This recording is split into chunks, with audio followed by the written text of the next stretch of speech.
Hello everyone. So I have got out some fresh fruit, some blueberries and some tomatoes, and I just wanted to just give you a quick rundown on how I clean my fresh fruits and vegetables. So I've got some kosher salt, and this is just filtered water in here, and I'm just going to put a little bit in,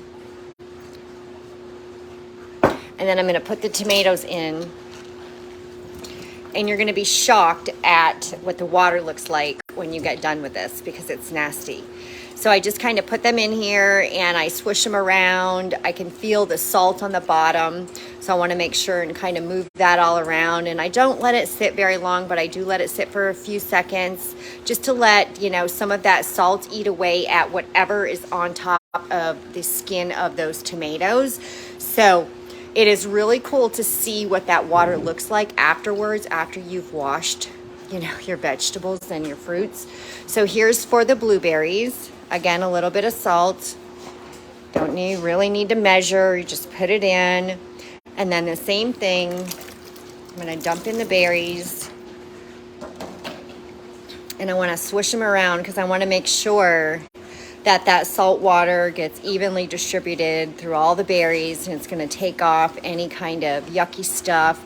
And sometimes it's kind of cool because the berries that have the stems on them will float to the top, so you can find them easily. But same thing, this water will be gross. There's one of the ones with the stem on it right there, so you can easily plop it out, pull the stem out.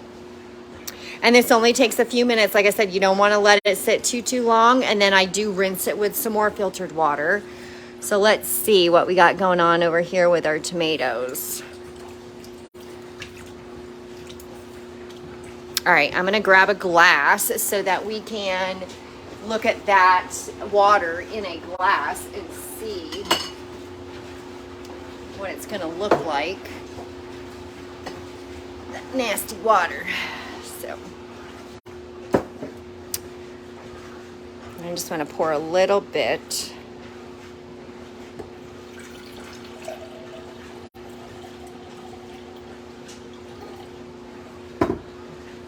And it's always great to hold it up to the light because then you can see. Oh yeah, I can see some stuff floating in it. It's not too bad though, to be honest with you. I have seen worse. So what I'll do is I will strain those. And then I'll do the same for the blueberries. I'll strain them, and then I'm going to lay them out on the counter. I'm going to let them completely dry. And then I'm going to store them in glass containers. So how do you store your fresh fruit? I use mason jars. I love mason jars.